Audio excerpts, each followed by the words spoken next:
Bonjour à toutes et tous, bienvenue à cette séquence, cette petite démonstration pour le dépôt d'un projet dans le cadre de l'appel à projet Impact 2024. Un appel à projet qu'on a lancé depuis le 13 mars maintenant et qui est ouvert jusqu'au 30 avril. L'objectif de cette séquence est de vous montrer pas à pas le dépôt d'un projet. Dans le cadre de cet appel à projet, on va vous montrer pas à pas toutes les étapes, notamment via la plateforme Contasso, qui vous permet de déposer un projet. Tout au long de cette séquence, je vais essayer d'être euh, plus clair possible afin que vous puissiez être le mieux accompagné possible dans le dépôt de ce dossier. Si vous avez des questions à l'issue de cette démonstration qui sera accessible à tous, on organise tous les mardis de 13h à 14h. Je vous invite à aller sur le site de l'Agence nationale du sport où vous allez retrouver les liens d'accès pour ces webinaires. Un webinaire qui est dédié aux porteurs de projets. Vous vous connectez, vous nous posez les questions que vous souhaitez. Je refais également des démonstrations et des démos de dépôt via le compte Asso pour essayer de répondre à toutes vos questions et interrogations par rapport à ce dépôt. Donc là, on est dans la peau d'un club, en l'occurrence le FC Bourget, et je souhaite déposer un projet dans le cadre de l'appel à projet Impact 2024. Donc une fois que je suis dans cet espace-là, j'ai la possibilité de saisir une demande de subvention. Si vous n'avez pas accès encore au compte asso, vous avez l'opportunité de créer votre espace, le compte asso. Vous allez retrouver ici inscription et là, vous allez pouvoir créer votre espace. Toute association a la possibilité et l'opportunité de créer son espace sur le compte asso. Donc, il n'y a aucun blocage par rapport à ça. C'est une plateforme interministérielle qui vous permet d'accéder à cette plateforme et d'accéder à euh, plusieurs dispositifs publics, notamment les FDVA et les dispositifs de l'Agence nationale du sport. Alors, tout simplement, je vais dans saisir une subvention. Et là, je vais accéder à une nouvelle page qui va me permettre d'aller rechercher cette subvention. Donc, on a une pluralité de dispositifs. Il y a des dispositifs qui sont portés, comme je vous le disais, par le FDVA, mais également par l'Agence nationale du sport. Comme indiqué dans le cahier des charges, pour l'appel à projet Impact, il y a un code, c'est le 2311. Il n'y en a pas d'autre, c'est le seul et unique. Il est exclusivement dédié à l'appel à projet Impact 2024. Donc, si vous déposez sur un autre dispositif qui n'est pas celui d'impact, votre projet ne sera pas déposé logiquement dans le cadre de cet appel à projet. Donc faites bien attention à aller chercher ce code de subvention 2311. Il est accessible sur le cahier des charges de l'appel à projet. Voilà, et ça vous permet d'entrer officiellement dans la demande de subvention de cet appel à projet. Une fois que je l'ai retrouvé, il est écrit ici, Impact, je clique dessus, et ensuite j'ai le descriptif de cet appel à projet, et ensuite je vais tout en bas dans Suivant. Donc je reviens juste rapidement, je clique sur Saisir une demande de subvention, et je mets impérativement le code 2311 pour pouvoir accéder à la demande de subvention. Je vais accéder à l'étape 2. Les étapes 2 et l'étape 3 sont uniquement des volets administratifs de votre projet. Donc là, je vais rentrer un petit peu dans le détail, mais typiquement, c'est l'adresse de votre structure, la personne référente, la personne légale, le représentant légal de votre structure, le RIB. Donc tous ces éléments-là, vous allez devoir les indiquer et de pouvoir bien évidemment actualiser votre espace et tout ce qui a trait au volet administratif de votre structure. Donc là, vous allez retrouver des éléments qui sont normalement liés au répertoire des associations, donc où vous allez retrouver toutes les informations liées à votre structure, le numéro SIREN, numéro RNA. Donc voilà, faites bien attention si vous retrouvez bien vos différentes informations, mais en principe, il ne doit pas y avoir de différence, sauf s'il y a eu un déménagement entre-temps, mais voilà. Là, au niveau de cette partie, saisir les caractéristiques de l'association, pour les structures sportives, c'est déjà directement indiqué. Pour les autres types de structures, du monde culturel, etc., vous allez peut-être retrouver un autre domaine ici, autre ou culture, je ne sais plus. Mais en tout cas, vous allez avoir d'autres spécificités qui font votre association. Comme je vous le disais tout à l'heure, il faut vérifier les coordonnées de correspondance. Alors, c'est très important parce qu'elles font partie bah, des leviers et des contacts pour échanger avec vous, vous transmettre les communications, voilà, vous alerter évidemment sur le déroulé de votre projet. Donc très important d'avoir bah, le bon courriel, le bon numéro de téléphone, la bonne adresse quand on vous enverra éventuellement des courriers. Donc là, ce que je vous ai montré, c'est vraiment la partie administrative de votre association, l'adresse, les personnes de contact, etc. Donc là, rien de très surprenant. Euh, cette partie-là, elle peut être bloquante pour les structures qui ne sont pas des structures sportives, type euh, des associations, des missions locales, des associations du monde culturel, de l'ESS, de la santé, etc. Voilà, toutes les associations qui ne sont pas dans le giron sportif peuvent avoir une difficulté ici parce qu'elles vont nous dire je ne peux pas passer à l'étape suivante parce que je n'ai pas d'affiliation sportive.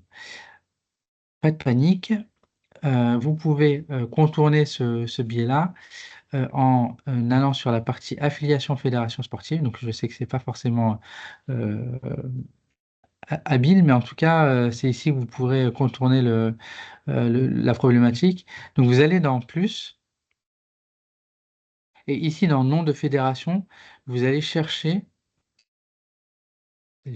autre, euh, et là, vous allez mettre vraiment des informations uniquement pour pouvoir compléter la demande. Et là, vous faites enregistrer. Et là, vous allez pouvoir passer à l'étape suivante. Donc nous, quand on voit que l'association type mission locale de telle ou telle région, on sait qu'elle n'est pas structure sportive et du coup, voilà, elle indique autre. euh, Ça permet du coup à l'association de pouvoir passer à l'étape suivante. Pas de, pas de nécessité à compléter tout ce qui est adhérent aux personnes morales. Les agréments, si vous voulez en rajouter, vous pouvez les indiquer ici, mais il n'y a aucun blocage là-dessus. Les moyens humains, vous allez peut-être avoir un blocage si vous n'avez pas complété l'année N-1. Donc il faut à minima compléter la ligne N-1. Donc voilà, il faut indiquer le nombre de dirigeants. Les adhérents, vous pouvez mettre zéro si vous n'êtes pas régi par, euh, par, euh, par l'adhésion de personnes. Donc là, vous pouvez indiquer. Et ensuite, vous indiquez nombre de bénévoles, de volontaires, de salariés, les équivalents temps plein, etc., etc. Donc ça, voilà, vraiment impératif de compléter au moins l'année 2024, l'année N-1. Le point important qui peut être bloquant, il faut vraiment préciser le représentant légal de votre association. Donc là, vous faites un plus et là, vous allez saisir la civilité, nom, prénom, fonction, téléphone et adresse électronique de la personne. Et vous allez indiquer, voilà, si c'est le référent, si c'est le signataire, bien évidemment, le représentant doit être obligatoirement le signataire, sinon vous allez avoir un blocage et on va vous demander un pouvoir. Donc voilà, mettez bien que le représentant est le signataire. Et là, on n'a qu'une seule personne, elle est chargée du dossier. Voilà, après avoir complété tous ces éléments-là, la dernière étape, c'est le RIB, donc l'identité bancaire de votre association, de votre structure. Elle est impérative, elle est obligatoire. Faites bien attention à mettre le bon RIB, le RIB qui correspond à votre association, à votre section. Parfois, on a parfois des problèmes ou des problématiques là-dessus sur euh, voilà, la mauvaise section ou c'est le siège qui a reçu les fonds parce que vous avez mis ce RIB-là. Nous, on se réfère à ce RIB-là. Faites attention également si d'aventure entre le dépôt de votre projet et la clôture, il y ait potentiellement un déménagement, une clôture de compte. Voilà, faites vraiment attention. Vous pouvez nous alerter, vous pouvez revenir sur votre espace et vous pouvez actualiser cela. Donc là, voilà, je ne vais pas en rajouter un autre, mais vous faites un plus. Là, vous allez mettre le nom du titulaire, donc c'est votre structure, le nom de la banque, la domiciliation, l'IBAN et le BIC. Ensuite, vous allez faire enregistrer, vous allez téléverser, c'est-à-dire que vous allez mettre le RIB, le document RIB. Faites bien attention à avoir un bon format. Le mieux, c'est d'avoir un PDF de votre RIB. Essayez d'avoir un format aussi. Au niveau de votre banque, vous pouvez avoir un document PDF qui est voilà, qui est propre. Et essayer de ne pas avoir un scan qui est mal scanné et qui n'est pas forcément visible parce qu'après, nous, le service financier, peut retoquer parfois si le RIB est illisible. Faites également attention à le titulaire, à ce que le titulaire sur le RIB et le titulaire sur le compte asso puissent avoir le même nom. On a parfois des blocages là-dessus, euh, des sigles qui ne correspondent pas forcément ou qui ne sont pas forcément raccordants par rapport à ce qu'on a au niveau du compte asso. Donc voilà, essayez d'avoir une identité claire et visible par rapport à cela. Voilà, là j'ai fait ma première partie. Là, j'accède à l'étape 2, qui est toujours une partie administrative et que je vais vous présenter tout de suite. Sur cette partie 2, vous allez avoir, c'est vraiment des documents administratifs de votre structure, à savoir le projet de l'association, les statuts, la liste des dirigeants, le dernier rapport d'activité, les budgets prévisionnels, les comptes annuels de votre structure. Faites attention, il y a un astérisque. Donc là, c'est des documents qui sont obligatoire à apposer dans ce cadre-là. On peut avoir parfois des questions et des demandes par rapport au projet de l'association, euh, type des missions locales qui n'ont pas forcément un projet associatif. Voilà, n'hésitez pas à mettre des documents qui attestent de votre activité. Si c'est un document annuel, si c'est un rapport d'activité, vous pouvez le mettre à la fois sur le rapport d'activité et à la fois sur le projet de l'association. Donc voilà, n'hésitez pas là-dessus. Au niveau des budgets prévisionnels et des comptes annuels, n'hésitez pas à nous mettre vraiment les derniers documents. On a parfois des demandes en nous disant, voilà, notre AG n'est pas encore passé. Voilà, essayez de nous mettre les documents les plus actualisés de votre structure et après, vous pourrez alimenter votre dépôt en réactualisant les demandes. Si d'aventure vous avez des documents complémentaires à rajouter, vous pouvez, pour essayer d'étayer votre projet, étayer votre structure. Dans Autres, vous pouvez adosser ici, vous faites téléverser, et là, ça va vous permettre d'aller chercher des documents dans votre ordinateur et de pouvoir le mettre dans cet espace-là. Voilà, j'en ai terminé avec la partie administrative. On rentre enfin dans la description, la rédaction de mon projet dans le cadre de l'appel à projet Impact 2024. Donc, je résume très rapidement sur la sélection de la subvention à l'étape 1. Donc là, je vais aller chercher, saisir une demande de subvention. Je mets le code 2311. J'atterris sur Impact 2024. Je vais arriver sur l'étape 2 qui va me permettre de soit d'actualiser ou soit de confirmer les éléments sur mon association, l'adresse, les personnes de contact, les représentants légaux. Ensuite, je vais passer l'affiliation, excusez-moi, je reviens encore dessus. Pour les structures qui ne sont pas sportives, affiliation autre, et ça vous permet de passer à l'étape suivante.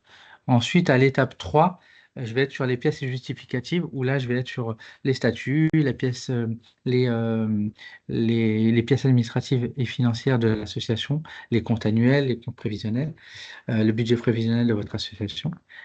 Une fois que j'ai fait tout ça, je peux passer à l'étape 4 et là, je suis sur la description de mon projet.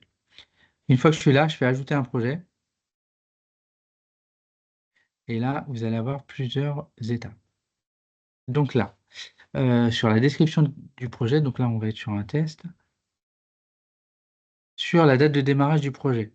On est sur un appel à projet qui est lancé en 2025 et qui va se poursuivre jusqu'en 2026. En tout cas, la,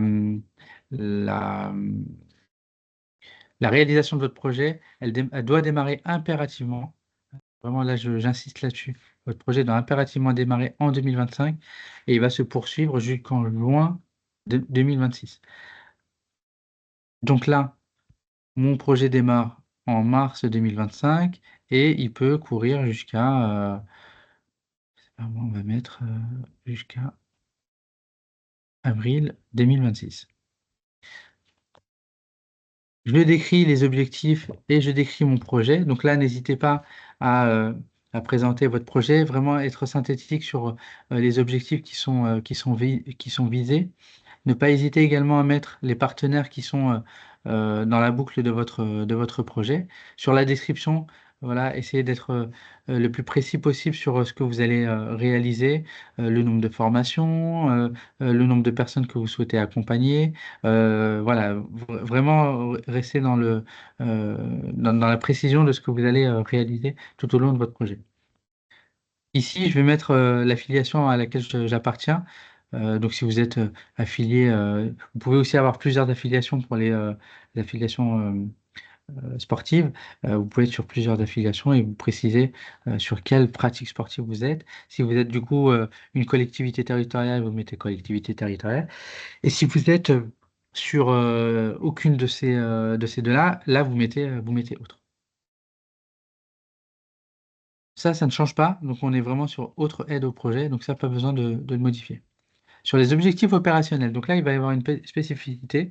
Vous avez deux possibilités. La première, c'est soit vous êtes sur un axe Impact 2024, l'axe entre guillemets le plus classique, celui qui existe depuis 2020, où là, vous allez pouvoir vous positionner sur la santé, la réussite éducative, l'inclusion et le développement durable. Donc ça, c'est le premier axe. Le second axe, il a trait à le volet insertion professionnelle. Et là, on est vraiment spécifiquement sur les actions qui sont euh, portées, dédiées, coportées avec France Travail, avec trois axes, l'aller vers, la remobilisation et du stade vers l'emploi. Là, je vous renvoie vers le cahier des charges. Vous allez avoir une description de chacun de ces dispositifs. Il faut impérativement, si vous vous positionnez sur cet axe-là, il faut impérativement être club sportif engagé. Donc là, je vous invite à aller, si vous ne l'êtes pas encore, à aller sur le site les clubs sportifs engagés. Vous tapez les clubs sportifs engagés, vous allez tomber sur ce site-là et vous avez la possibilité d'être club sportif engagé. Vous allez voir les conditions pour pouvoir être club sportif engagé. Et à partir de là, vous pourrez déposer un projet dans ce cadre-là. La deuxième condition également, c'est vraiment de prendre la tâche avec France Travail au niveau territorial. Sur le site Les clubs sportifs engagés, vous allez vraiment avoir les contacts région par région. Et ça va vous permettre d'entrer en contact avec l'antenne régionale, l'antenne locale. Donc voilà, n'hésitez pas à aller échanger avec eux, challenger votre projet, leur dire sur quoi vous souhaitez vous positionner et eux, ils vous conseilleront sur quel axe vous positionner. Donc voilà, il faut vraiment faire ce travail en amont avant de se positionner sur ce dispositif-là. Donc là, moi, je vais partir du postulat que je pars là-dessus. Je suis un club sportif engagé, je suis entré en contact avec France Travail et là, je vais avoir l'envie de mettre en place un créneau sportif pour des publics éloignés de l'emploi. Là, j'enregistre. Donc là, j'ai fait ma première petite partie sur la description de mon projet. La seconde partie, ça va être sur les bénéficiaires, qui je vais accompagner dans le cadre de mon projet. Donc là, je vais préciser, est-ce que je suis sur des publics hors club, est-ce que je suis sur des licenciés adhérents, est-ce que je suis sur du grand public, le genre, est-ce que je suis sur uniquement la jante masculine, la jante féminine, ou alors plutôt mixte. Tranche d'âge, si vous êtes sur de l'insertion professionnelle, on est quand même sur de l'adulte. Après, voilà, si vous êtes sur des projets développement durable, éducation, etc., vous pouvez bien évidemment être sur des publics mineurs. Le nombre de bénéficiaires, je vais partir du postulat que je vais accompagner 100 personnes. Là, vraiment, j'attire votre attention sur le fait que il faut être le plus réaliste possible par rapport à cela. Voilà, ça ne sert à rien de nous mettre un grand nombre de personnes qui vont être accompagnées. Voilà, être le plus proche de ce que vous êtes en capacité de réaliser parce qu'après, on va vous évaluer là-dessus. Ensuite, le type de validité, est-ce que je vais être sur des personnes du public atteintes de pathologie ou est-ce que je vais être plutôt sur des personnes en situation de handicap ou est-ce que je vais être sur du mix ou du valide? Dans mon cas, je vais être plutôt sur du valide. Donc voilà, essayez de regarder la grande majorité, ce que ça représente, et vous classifiez comme ça. Les territoires ou le territoire sur lequel vous êtes opérationnel, sur lequel vous allez mettre en place votre projet, n'hésitez pas à aller dans le détail hein, et de dire, voilà, je vais impacter telle ville. Si vous êtes sur un projet régional, à nous mettre les différents départements. Si vous êtes sur plusieurs villes, n'hésitez pas à nous les mettre. Si vous êtes sur plusieurs quartiers politiques de la ville, n'hésitez pas également à les mettre. Et vous avez ici la possibilité de préciser si vous êtes sur quartier politique de la ville, si vous êtes sur du ZRR, etc., etc.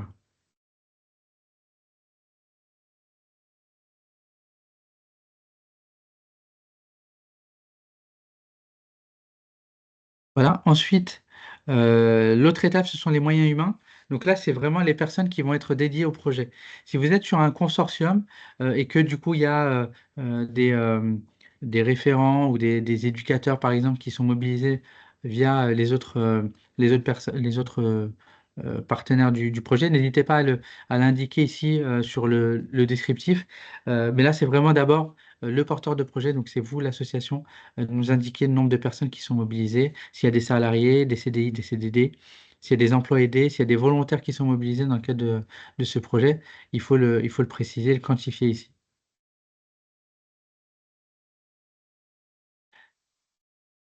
L'autre étape, ce sont les évaluations, l'évaluation et les indicateurs au regard des objectifs. Donc là, comme je vous l'ai dit tout à l'heure, il y avait les objectifs de votre projet. Donc là, il faut essayer de les matérialiser pour que nous, à la fin de cette campagne, on puisse aller vous évaluer là-dessus, de savoir si vous avez euh, proposé d'organiser une formation, qu'on puisse nous retrouver cette formation.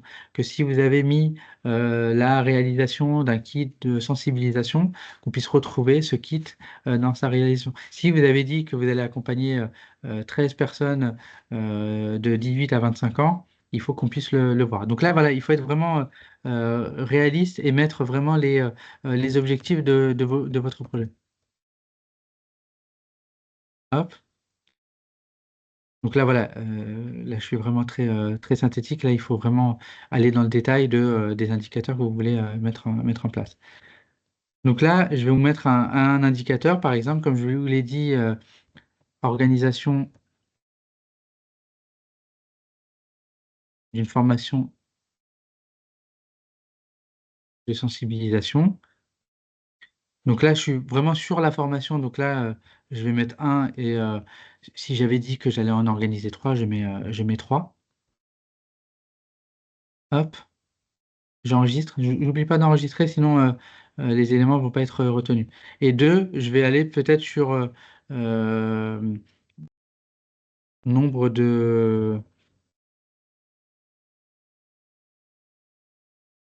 nombre de jeunes bénéficiaires de la formation.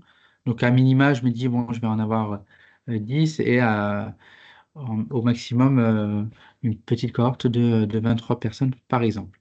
Donc voilà. Et là, vous pouvez dérouler en fonction de vos projets, vraiment être sur des objectifs opérationnels, hein. Ne nous mettez pas les copiles, par exemple, de votre projet, les réunions, etc. On est vraiment sur les bénéfices directs auprès des parties prenantes et auprès surtout du public.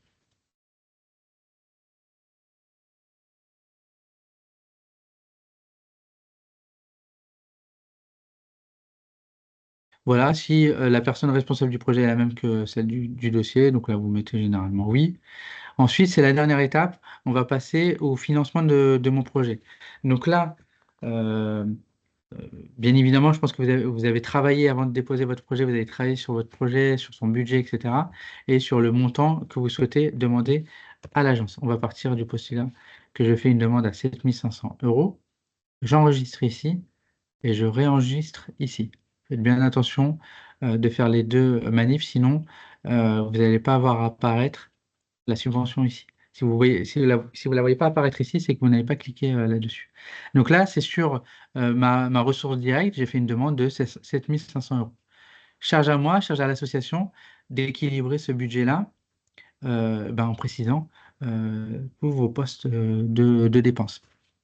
Quelques précisions là-dessus, même si c'est pas indiqué dans le cahier des charges, on est régi quand même sur des principes de subvention publique, notamment relative aux frais de personnel. Donc, la grande majorité des frais de personnel sont souvent à valoriser. Donc là, je peux mettre en avant la rémunération de charges de personnel. Par exemple, on va se dire que je suis à 4 000 euros parce que j'ai évalué ça en fonction de la mobilisation de mon éducateur, du nombre d'heures qui va être mobilisé dans le cas de ce projet.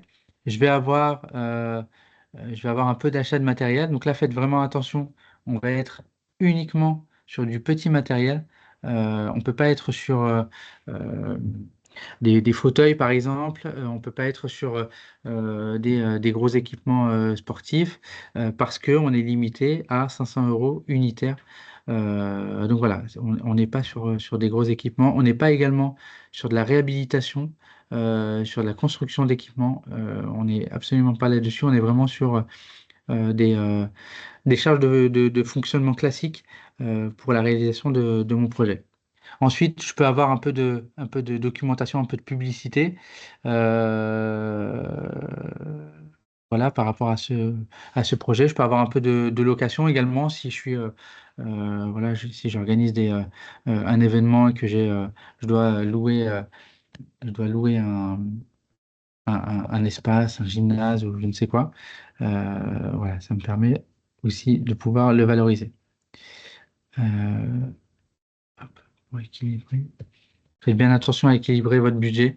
Il n'y a pas de blocage, mais voilà, pour que la demande soit la plus sérieuse possible, il est impératif quand même d'avoir un budget actualisé.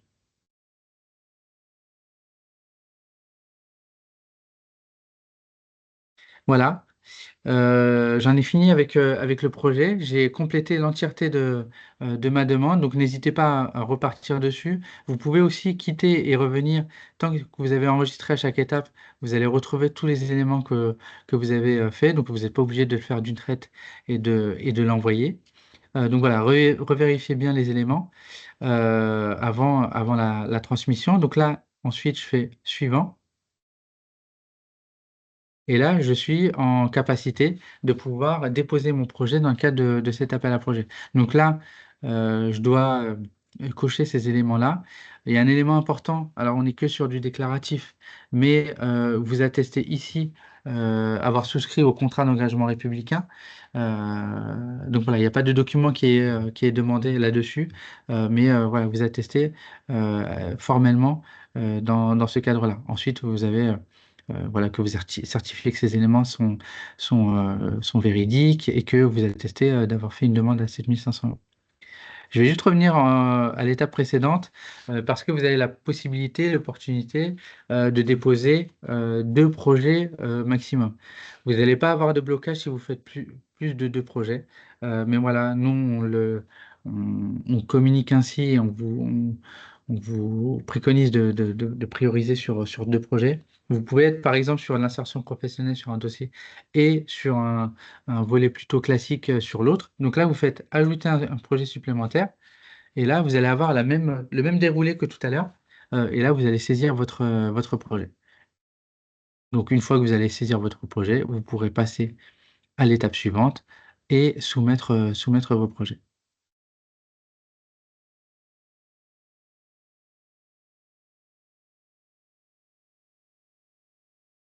Voilà, j'en ai terminé avec la demande de subvention. Comme je l'ai dit en introduction, n'hésitez surtout pas au niveau de nos webinaires à nous contacter euh, et à se connecter pour pouvoir participer à ces webinaires, pouvoir poser vos questions, etc. On a une adresse impact impact@agencedusport.fr, impact@agencedusport.fr, qui vous permettra de nous saisir si vous avez une question peut-être un petit peu plus technique, un peu plus liée à votre projet, à la thématique, etc. N'hésitez pas à nous envoyer, à nous contacter. Donc voilà, je rappelle, vous avez jusqu'au 30 avril pour pouvoir déposer un projet dans les délais et via la plateforme Le Compte Asso. Voilà, je vous souhaite une excellente journée. N'hésitez surtout pas, après avoir visionné cette séquence, à nous solliciter si d'aventure j'ai oublié des éléments ou si je suis allé trop vite sur certains points. Vous nous faites un petit mail ou vous nous appelez. Il y a également le numéro de téléphone sur la note de cadrage, qu'on puisse vous accompagner au mieux avant le 30 avril. Voilà, bon courage pour le dépôt de votre projet, bonne continuation et à bientôt.